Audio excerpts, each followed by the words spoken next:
What's up, fish heads? Tony Baber here. Today we're going to talk about pre-spawn fishing. I want to tell you about the preparation, the tactics, and the patterns that you should be using the next time you head out. So let's get to it.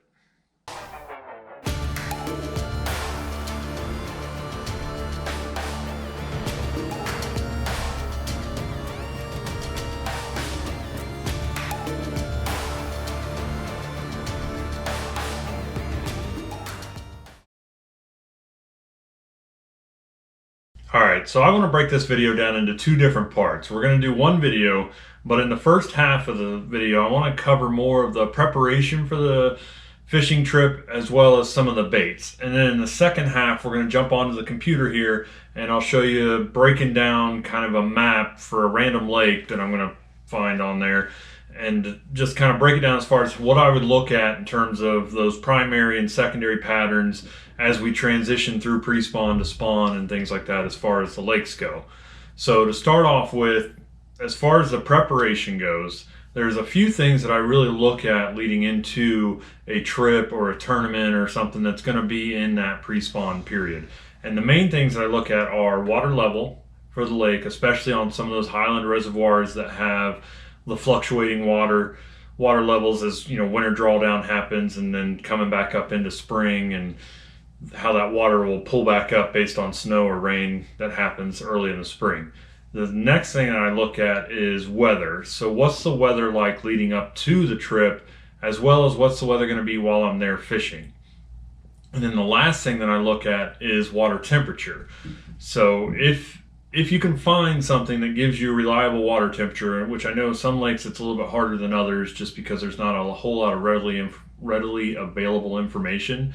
Now you can go on Facebook, there's a lot of Facebook pages that are part of lake communities and stuff.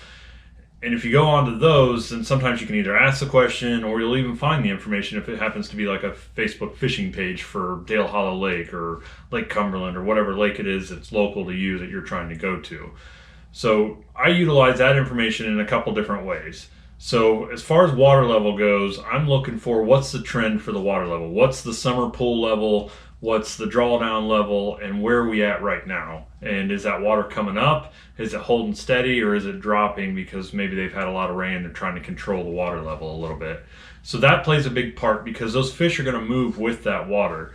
And it also plays a part because as that water, fresh water comes in from rain or something like that, it can cool down that lake or can actually warm it up too. It depends on what's going on and what kind of rain it is as far as what the temperature is when that rain is falling. So always pay attention to your water levels. See what it's doing, see if it's flooded, so you know water's going to be up in the trees and the bushes and stuff if there's a lot of that on the bank around the lake that you're going to. Or look to see if it's just holding steady, because those fish might still kind of stay out in that winter pattern, especially if they're used to the fluctuating water on somewhere like Lake Cumberland where you have a large degree of fluctuation in water level between 20 to 30 feet, sometimes even more than that. So that's the first thing. The second thing that I look at a lot of times is the weather pattern. What's your weather going into the week, the weekend, or whenever the trip is? So I'll start typically even 2 weeks out and then leading all the way into, especially early in the pre-spawn or early in the spring season, because that water is going to be really cold. You're talking like low to mid 40s, and you want to see how fast it's going to be warming up, or if it's even going to be warming up. So looking at the weather pattern can give you a good idea of how the fish are going to be reacting, because let's be honest, in the spawn, the fish can move in and out within a day, within hours really, based on what the weather pattern is doing and what the weather is doing. So you really want to pay attention and be tuned into that, especially even when you're on the water. So looking at it 2 weeks in advance, you can kind of see what the trend is. So if it's a warming trend, or if there's a lot of sunny days, even if it's not really warming up that much, but you have a lot of sun, that sun can warm that water up, especially if you're talking about like a lake that has a lot of dirt, like a muddier water kind of presentation, like an Indian Lake up here in Ohio. It's a shallower lake, so it tends to be dirtier in terms of the water clarity. So that's going to warm up a lot faster if you're getting a lot of that sunlight and stuff. The other side of it is, what's the wind doing? Where is it coming from? How much is there? Because obviously the wind can cool down that water if it's blowing really hard, and it can give you some challenging situations as well.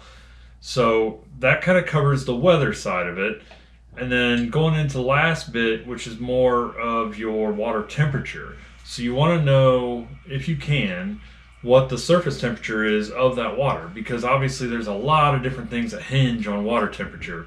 The main thing I look for is, when is it going to reach that 48 to 52 degree range? When's it going to crest over that 50 degree range? And then even beyond that, what you really want to find is that 53 to 55 degree range, because that's when those fish are really going to start getting active. They're going to really start pushing shallow. Plus, when you get into that warmer low 50s to mid 50s, that's when those crawfish are going to become real active and come out of hibernation, which is going to really help your crawfish patterns and your reds and your oranges and just your creature baits and those kind of things is really what you want to have available to you, because not only can you roll with the shad, but you can roll with those other patterns as well, and it opens up a lot more options. And of course the bass are going to be eating a lot more and becoming a lot more aggressive, because there is a lot more availability of that forage on that particular body of water. So I always pay attention to the water temperature too coming into it, because you want to know if that water's coming up in temperature, because that's going to get those fish more and more active. Plus they're going to start pushing shallower as that water comes in, because they're going to start getting ready for spawning and finding those bed areas and really keying into those secondary areas and those spawning flats. So always pay attention to your weather, your water temperature, and your water level when you're leading into a trip. Now the next part that I want to kind of go into is more of your baits. Now I'll go into the application of the baits in the specific areas and specific situations and stuff as we get onto the computer and go through the map. But I want to give you an idea of what I'm talking about when I'm saying I'm using this or I'm looking to throw that and that kind of stuff. So we'll start off with some of the slower presentations, and basically this is one of those that's tried and true almost all year round, but it can be especially good when you get around the spawn, and that's the old pig and jig football jig. So I love throwing the browns and oranges, sometimes the browns and reds, or the blacker color and reds. Those are of course great crawfish imitators. The springtime crawfish are going to have those kind of colors in them, so you want to try to imitate those as much as possible. I like doing the big presentation because those fish are looking for the healthiest, the most protein, the best meals that they can get, and because they want to feed up and start getting healthy quick before the spawn happens. So you can never go wrong with a jig, dragging them around on some of them points in those rocky banks. Now the next thing is kind of I don't want to say a secret lure, but it's something that I've had a ton of success on in the springtime, and this is a Trocar Shellbuster jig head. It's kind of a football head jig design. It's got the Pro V bend hook on it, and then I love throwing, this is the new X Zone crawl, the adrenaline crawl. I love throwing something like this with that action of those legs and that nice meaty kind of presentation of the bait itself. Just dragging this around those rocky areas and stuff, it's something I've had a ton of luck with in springtime, especially with this new color, the border crawl. It's one of my favorite kind of colors to throw this time of year. It's got that green pumpkin with that red built into it, and it's just a great color to throw when you start getting into those spring patterns. The next thing is, and this kind of plays into some of that rising water and when the fish start moving into some of that brush, is the old bladed jig chatterbait. This one in particular is a Thunder Cricket made by Strike King, and then I've got the mini swammer there on it from X Zone as well, with a little bit of dye on the tail for the red just to match the skirt. So something like this can be another great pattern when those fish start getting more active, when you start getting into those water temperatures that are a little bit higher as far as the mid 50s, because everything's going to be more active, so they're going to be more apt to chase because they're starting to get closer to that spawn season, so they're trying to do that last bit of feeding, and they're just super aggressive. So you can get away with using something like a bladed jig, and sometimes even just slow rolling one. If you've got like a lighter weight one, just slow rolling it and fishing a little bit slower, you can be successful with that if you're not quite up to those warmer temperatures.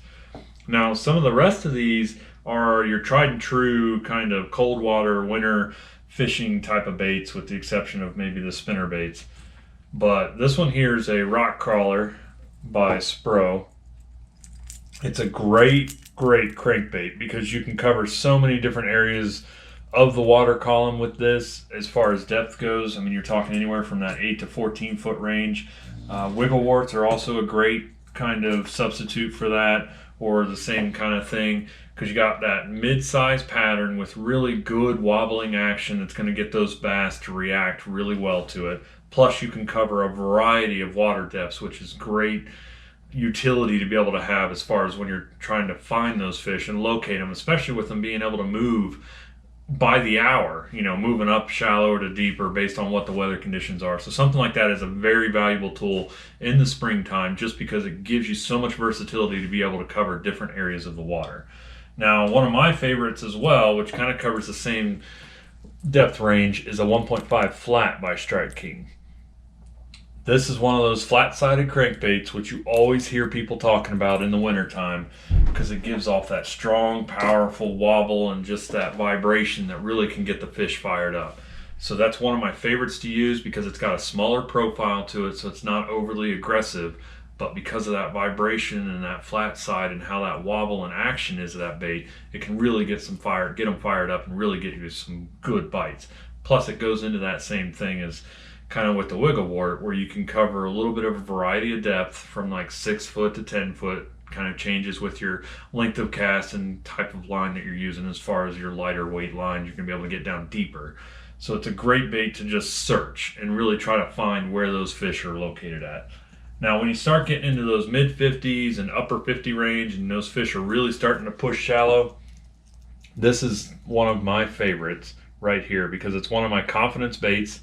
If you've not seen that video, I'll post a link up on here. And it's a Squarebill. So I like using something in that mid-range size, that 2.5 or the 4.0 even by Strike King, which is a really big, meaty Squarebill crankbait, because that's going to get those last-minute feed ups that those bass are really looking for, that last-second meal that's high in protein, something that's really going to give them a lot of energy and get them ready for that spawn period. So that bigger, healthier bait is really going to get their attention, and it's really going to fire them up, especially with something with that red and orange color, because that's exactly what they're keying on and exactly what they're looking for when you start getting into that spawning temperature range and they really start building those beds and getting ready to complete the deed, if you will. Now, the next thing I want to talk about is obviously hit and miss, depending on where you're at and what location you're in, as far as what the regulations are. So always check your local regulations. But this is one of those great winter kind of patterns, and it can be really good in those cold water, and that's the old umbrella rig, or the A-rig, whatever you want to call it. This one here is a Umbrella Junior, or Flash Mob Junior, sorry. It's one of my favorite ones to throw down at Dale Hollow this time of year when you start getting into that March and early pre-spawn period, or even in that winter time period. Also, another one is the regular umbrella, which is like the full size. It's got a little bit bigger willow blades on it, which is why I like it, because it gives it a little bit more pop and a little bit more aggressive. So if you're really getting a good bite, or if you've got a lake with a lot of healthy fish, like good sized fish in it, or a good sized bait fish, then that regular umbrella is a great alternative to get those fish fired up. Now, I usually pair it up with something like a mini swimmer, which is a 3.5 inch. This one here is the Cisco color. It's a fantastic looking color, and I cannot wait to get this thrown on an umbrella rig down at Dale Hollow this year. And then this one here is a newer color that they just came out with. It's the Electric Shad. This is in the 4-inch swammer. So this is a great one to throw on there. So I like to do a combination typically with my umbrella rigs. I'll do 3.5s on most of the outlying wires, and then put like a 4-inch or even bigger on that middle wire, or kind of like a kicker, I guess you could say, just to try to get maybe a little bit more attractive of an area or attractive bite. Now, something like that can be great thrown in those deeper waters. It's another one of those that can be thrown as a search bait, because you can cover a lot of different depths of that water column. So it's something I really like throwing when it comes to searching and colder water situations, when you're still in that low 50, maybe even upper 40 before you get to that 50-degree range for the water temps. And then this one here is an old tried and true cold water lure too, the old underspin. It's something I've had a ton of success on in tournaments and fishing just for fun in this time of year. So when you find those fish, if they start busting, or if you can find like a lot of shad and you see where maybe some of those bass are keying in on that shad or chasing shad and stuff as they're starting to move up shallow or getting on those flats, that can be a great bait to really capitalize on those opportunities. So I always try to look for opportunities to throw that. It's not something I throw a lot or throw in a lot of different situations, so I do try to be picky and choosy with where I'm throwing that bait at. So just to kind of cut up and throw in the last couple things here, a jerkbait. It's one of those baits that I love to throw. It can cover kind of a variety of depths depending on which one that you're throwing, but I also like using it as a search bait in those colder water situations. It's something that can really cover that last deep area, maybe those bluffs or the last bit of cover before you get into those spawning flats. Jerkbaits are great things to throw around those kind of areas because they're just before they're starting to move up into that shallow water, but they're still aggressive and they're kind of in that cold water pattern, that winter pattern, so to speak. So it's a good thing to throw in that 48 to 52 degree water temperature range. And then the last thing I want to touch on before we cut you off here and go over to the desk is the spinnerbait. So this would be more of like your clear water situation if you're dealing with stable conditions where there's not a lot of mud. And then if you get into those rising water situations where maybe it's a little bit dirtier, this is a fantastic option as well. Kind of the dual blade there with the Colorado willow combination. Those are really good baits, and this is kind of a secret pattern for you. Maybe you've not thought of it. If you get into that pre-spawn time frame and you find those marinas that are close to the backs of the pockets but it's still located kind of close to deep water, throw the spinnerbait around those marinas. I almost guarantee you that you'll be able to find some good fish. Spotted bass, like the healthier spotted bass, a lot of times you can find those on those marinas with the spinnerbaits, but just regular largemouth as well. I mean, it's just a great pattern that when they move into those marinas as they're staging before they start moving into those spawning areas, you can really get right in a hurry throwing something like that. So that covers this. We're going to transition over to the desktop and pick up from there, and I'll walk you through kind of what to look for as far as the actual lake and how it sets up. So make sure you guys tune in next week when I drop the second half of this video. Make sure you subscribe and hit that notification bell so you know when that video gets posted up. I don't want to drag this out too long, so in the second half of this video we will go over how I break down the mapping, looking at winter areas and those first kind of pre-spawn staging areas and as they push back into the creeks, and how to apply some of these different baits and patterns to what you're seeing on the actual map. So tune in next week. Good luck and good fishing.